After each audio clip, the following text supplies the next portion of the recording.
Welcome to the Happy, Highly Sensitive Life podcast, where we talk about building a life that lights you up as a highly sensitive person. In this show, you'll feel like you're sitting down with a friend who's here to help you unlock your energy, find the work you're designed to do, express your true self, and follow your heart. It's time to shift the conversation about sensitivity. In this space, your feelings are always valid. A joyful life and work you love are meant for you, and the possibilities are endless.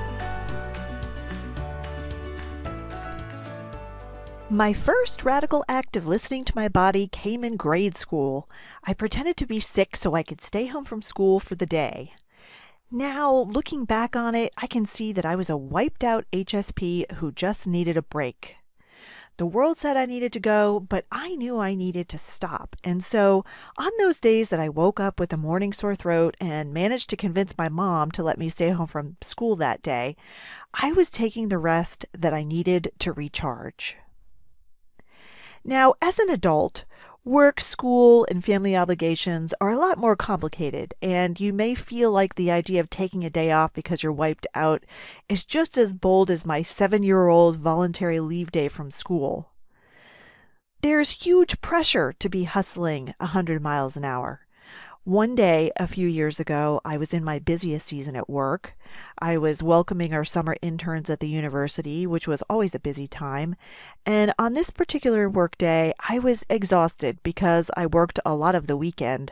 And I got to the office and couldn't find my keys anywhere.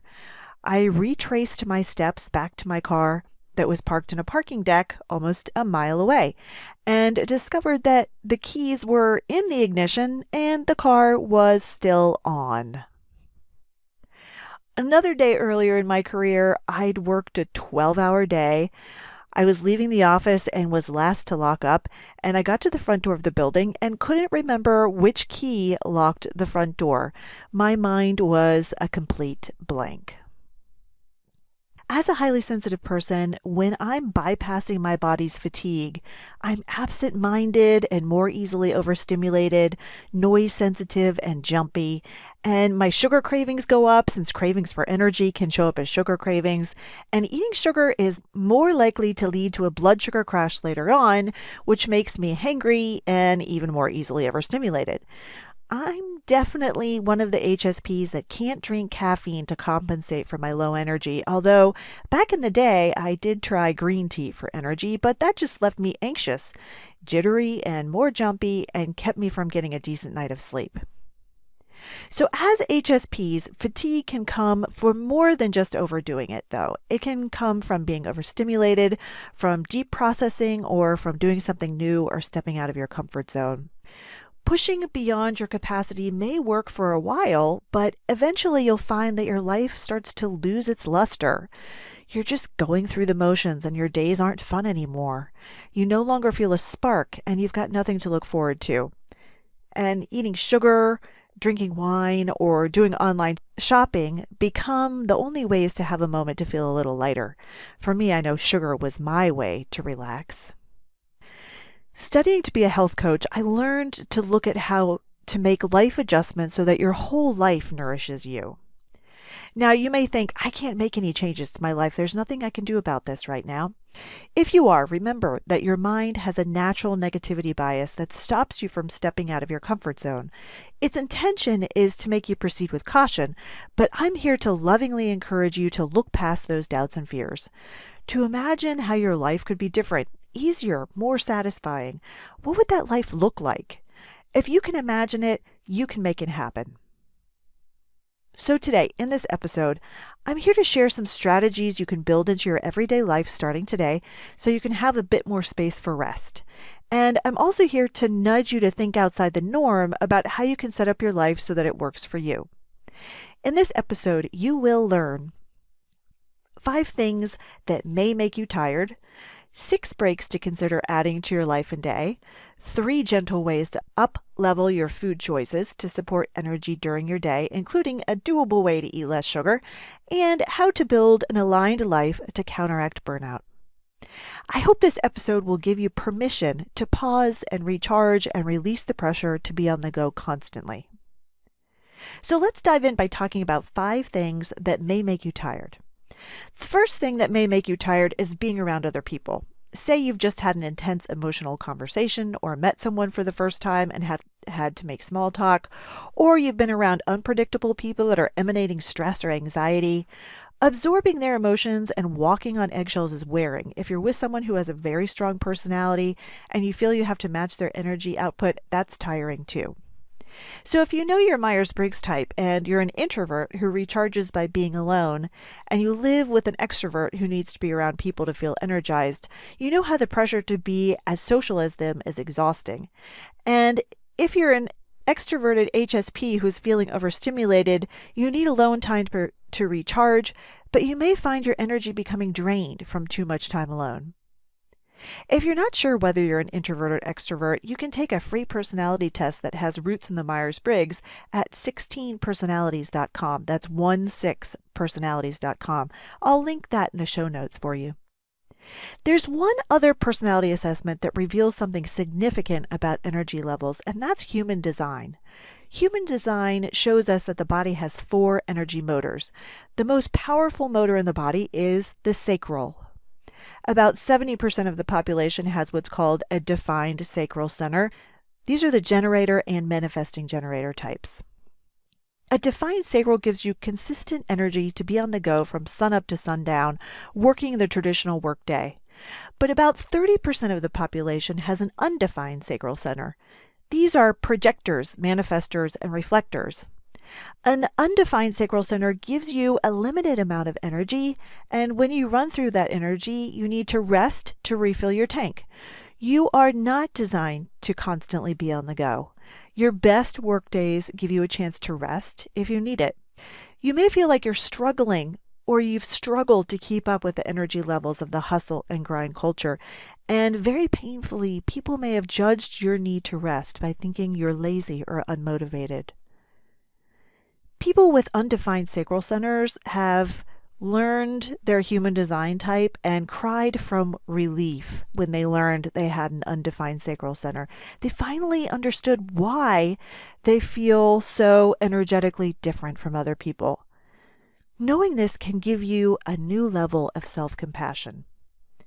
If you have an undefined sacral and your partner or the people you live with have a defined sacral, you may feel constant pressure to match their energy levels. So much so that if you share a bed with someone with a defined sacral, you will feel pressure from their defined sacral in your sleep. Human Design recommends sleeping alone, and while this will take some loving conversations with your partner to navigate, it's worth it to try sleeping alone from time to time to see how the quality of your rest changes. Now, if your intuition is nudging you to learn whether or not you have a defined sacral, you can run a free human design chart by going to geneticmatrix.com and entering your birth date, birth time, and birth country, city, and state. When you see your human design chart, you'll see it has 9 geometric shapes. The sacral center is the second square from the bottom. If it's defined, it will be colored in, and undefined, it will be white. I will post an example human design chart in the show notes so you can see which is the sacral center with a link to genetic matrix and instructions for running your chart. So let's continue with talking about 5 things making you tired. The second is deep processing. As an HSP, you are a deep processor. Meetings, client appointments, job interviews, or classes that require paying close attention leave you wiped out. An intense meeting with a charged agenda can leave you drained. Your deep processing also kicks in when you're exerting high discipline and focus to complete a mental project, or if you're processing and taking in a crowded space. Nothing makes me want to rest like the overstimulation that comes from absorbing all the sights and sounds and energy of a conference, or a large family gathering, or a funeral that requires me to be on and work a room. The third thing that can leave you tired in the day is eating food that's creating energy drops. Convenience and processed foods that give you a quick surge of energy but lead to a quick drop in blood sugar can leave you tired, unfocused, impatient, and irritable. Running on an empty fuel tank, you have less stamina for coping with deep processing and emotional fatigue, and you're more easily overstimulated. Changing my diet to a whole foods Mediterranean diet that balances my blood sugar led to a significant improvement in my energy and quality of life as an HSP. I no longer felt bleary eyed and like I was swimming upstream. I didn't realize how poorly I felt because of my food choices until I cleaned up my diet and experienced the difference. We'll talk more about gentle ways to uplevel your diet for more energy in a minute. But let's move on to the fourth thing that can leave you tired, and that's doing something new like going out of your comfort zone and starting a new job or becoming part of a new friend group. Going into unfamiliar territory puts you on the alert as you try to make sense of a new friend group or being in a new space. I've been surprised in the past by how doing new things can be so draining. Like the times I thought it would be no big deal to stay the weekend visiting a new partner's parents. Figuring out new group dynamics and navigating unfamiliar environments requires a huge energy output while you judge whether it's safe to be self-disclosing, while you learn new personalities and put yourself out there over and over. The fifth thing that leaves you tired is being burned out from living a misaligned life. When you hear the term burnout, you may think of compassion or caregiver fatigue. That's a common term used by nurses and social workers to describe emotional and physical fatigue that comes from caring for others. But in this situation, I'm referring to the ongoing stress of living a misaligned life and from over-tolerating any situation that isn't right for you, like a relationship or a job. Perhaps you've outgrown it, or it's become toxic, or it's asking you to function in a way that goes against your essential nature. If your life or work isn't a match for your essential nature, what at first seems or feels like a growth opportunity over time turns into a stressor that overextends you again and again. And if you're not ready to step out and cross the invisible bridge and make a change yet, living in a holding pattern leaves you worn out or perhaps even disrupts your sleep at night. So there are things you can do right now to help you build more rest into your life. The first solution is to adopt a two-phased rest and recovery plan for big events like a job interview or if you're giving a presentation at work or traveling. In phase one, I schedule time in my calendar to rest up before a period of stress. And then after the event is done, I move into phase two and have time set aside to recover and recharge afterwards. So this is especially important if I'm visiting family or friends for the weekend. I always keep my calendar clear and lay low and rest up the week before, and then try to return home early in the day on Sunday so I have the afternoon to rest up before work on Monday. And if I'm traveling for the week, I want to get back on Saturday so I have the full day to unpack, rest, and prepare for the next work week. Re-entering work is much less jarring this way. The second solution is to schedule breaks into your day. There are 6 types of breaks to consider adding to your day. Productivity research shows we do our best work only for limited periods of time. And while this research is not HSP specific, it still is helpful for deep processing HSPs to remember. As an HSP, you have those moments where your focus is evaporating when you're in the middle of a project and doing deep processing. Try maximizing your energy for productivity by working for blocks of time. So break type 1 is taking planned breaks from deep mental work. One of my Instagram followers told me about the Pomodoro technique. You set a timer and work for 25 minutes, then take a 5-minute break. After 4 Pomodoros, take a longer 15 or 20-minute break. The breaks allow you to stay fresh. You can try the Focus To Do app that works on your iPhone, Android, tablet, or PC. It makes it super easy to track your productive time and breaks. As an HSP, you can mute the ticking of the clock so it doesn't distract you. I love this technique, and it's amazing how fast 25 minutes passes by. I will link this app in the show notes if you want to try it. The second break to add into your day comes after you've been in an exhausting meeting or conversation that's required you to listen deeply. For me, when I come out of a meeting, my first instinct may be to reach for sugar. But what I've noticed is that I really need a break. 15 minutes is all it takes. Resting will get you back on track again, and I love to lie down and rest. It feels so decadent. Studies show that laying down to rest calms the sympathetic nervous system. Your brain takes a break and your heart rate and breathing slow and your blood pressure drops. Not only does this rest promote healing and boost your immune system, it also strengthens your willpower. So here's how I use this. I kick off my shoes, I lay down, cover myself with a blanket, and create a sensory deprivation chamber. I turn out all the lights, close the curtains, and make it quiet. If you've ever laid in Savasana at the end of a yoga class, then you know how wonderful this feels. I set my phone alarm for 15 minutes and close my eyes, and when I open them, when the alarm goes off, I'm amazingly refreshed and lighter. I can feel that my brain has shifted. Now, it's recommended that you lay down to trigger this relaxation response, but if you can't, then do this in your chair at the office, or if you work in an open concept office, reserve a meeting room for 15 minutes and put your head down on the table. If you don't have 15 minutes to rest, walking for 5 minutes outdoors in nature decreases stress, improves mood, and boosts self-control, according to studies, and that's the third break to try. A 2010 analysis of 10 different studies found that the biggest mood-boosting, stress-busting effects came from 5-minute doses of exercise rather than hour-long sessions. Even a little bit helps, according to Dr. Kelly McGonigal, author of the book The Joy of Movement.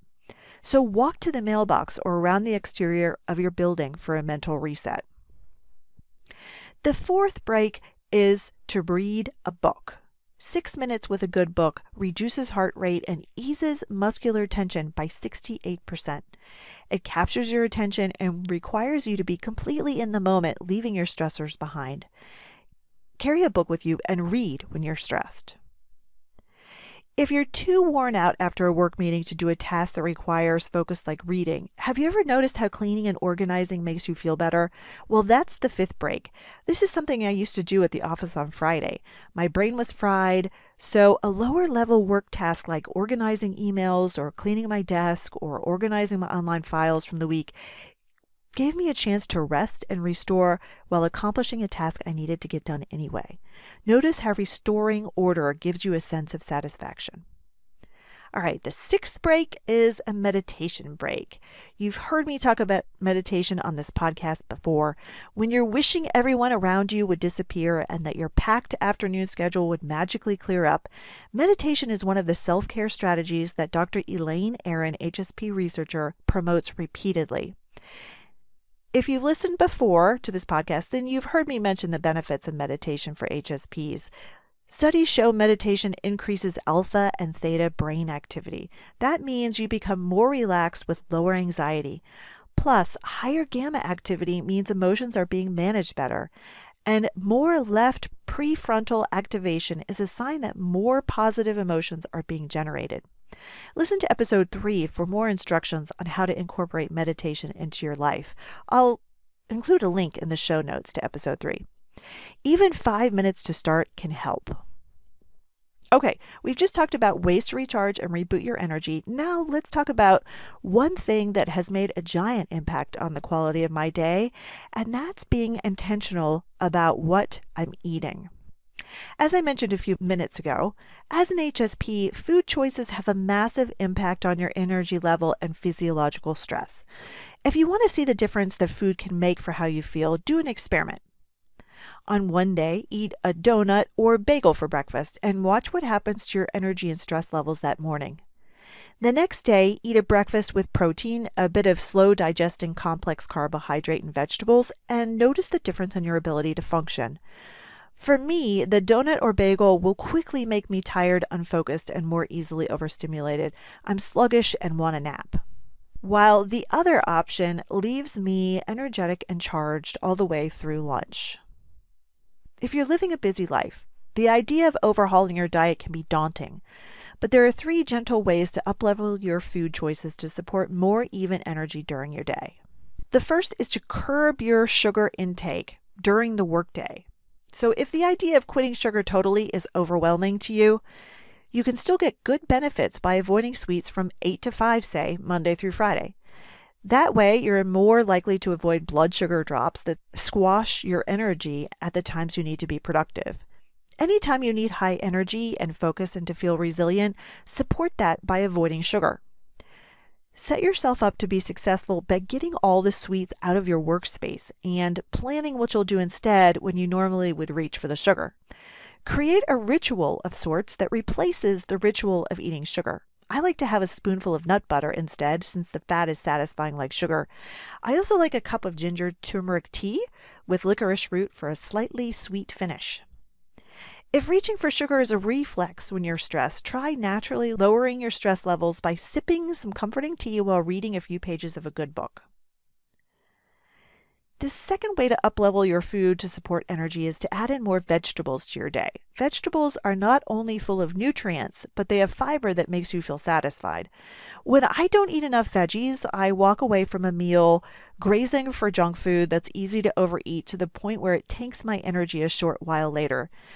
You see, nerves in your digestive tract detect the nutrient and fiber content in your food, sending a message to your brain when you've had enough. So eating veggies makes it more likely that I'll stay away from junk food, that I'm likely to overeat, leading to an energy crash later. So the third way to level up your food for solid energy is to replace processed and simple carbs with complex carbs or whole grains like brown rice or quinoa. Swap out your sandwich for a grain bowl with your favorite protein, veggies, and a little bit of grains. Not everyone can tolerate grains, but if you can, they digest more slowly and are an even source of energy as compared to processed grains. Okay, here's a bonus tip. Have a bit of protein at every meal to help prevent blood sugar drops that make you tired. Okay, now we've talked about how food can support energy. Let's switch gears and talk about how to build an aligned life to counteract burnout. When you hear the term burnout, you may think of compassion fatigue or caregiver fatigue. These are common terms used by nurses, therapists, and social workers to describe emotional and physical fatigue because of caring for others. But here I'm referring to something a little different. I'm talking about the stress of living a misaligned life, or the stress that comes from living a life that's just not a match for you. Just like wearing a shoe that's the wrong size rubs and creates a blister. So how do we get in this predicament? Well, for me, it was following what I thought I should do rather than listening to my inner voice and inner truth. This comes in many shapes and sizes. For example, you may feel pressure to get a job in the field you majored in, even if you hate it, or to say yes when you want to say no out of fear of hurting someone's feelings, or that you have to do certain things to please your family or to keep up appearances with your neighbors or with the other parents at your kid's school. For me, I fell prey to the pressure to marry under a certain timeline. As I talked about in episode 4, I got married for the first time at 34 because I thought I should.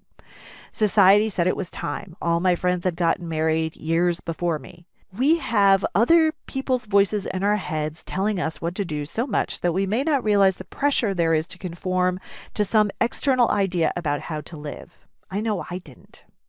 When I was reckoning with the fact that my first marriage wasn't right, I got caught up in self-judgment again based on the idea that people shouldn't be divorcing in their 30s. Over and over again, I thought, divorced at 38, what will people think of me? What if part of the goal of being alive is to live as the fullest and most authentic expression of ourselves?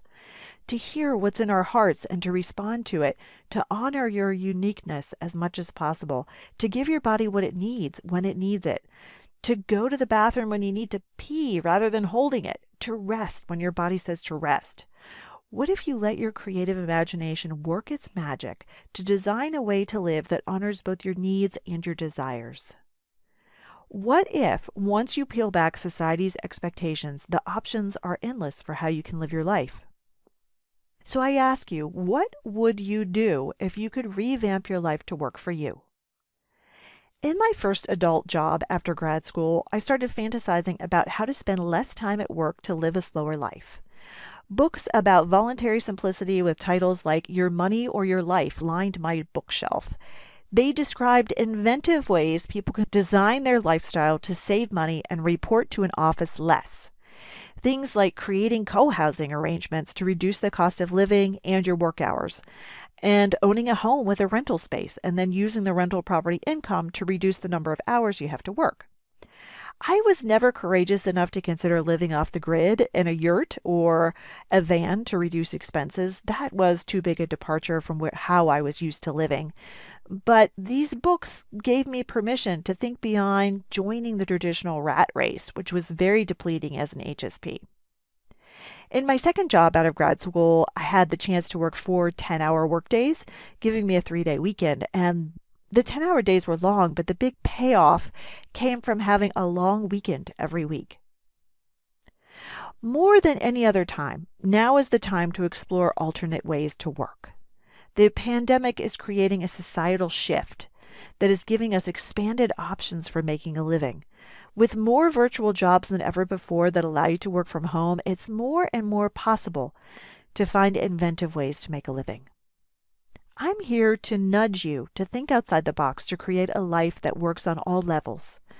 If you can't make radical changes right now, try taking leave time to rest when you need it. Sleep alone for a night or two if you have an undefined sacral center. If you work on the weekend, take a day off on Monday or as soon as you can. And if you're parenting, have a weekend by yourself by sending the kids off on an adventure with your partner or the kids' grandparents.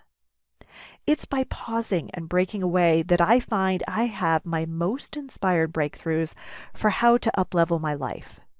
Remember, if you can imagine a way to add more ease to your life, you can make it happen. If your heart is calling you to live differently, get started today. That's all for now, friends. I'm sending you so much love as you're making your way through this world as a highly sensitive person. And know that I am always here rooting for you. If you have a question for me about something you heard on this podcast or want to suggest a topic for a future episode, email me at questions@happyhighlysensitivelife.com. If you'd like to receive regular news from me, sign up for my email newsletter by following the link in the show notes. You can also connect with me on Instagram at happyhighlysensitivelife. If you enjoyed this podcast, please subscribe, leave a positive comment, and rate and review it. Bye now.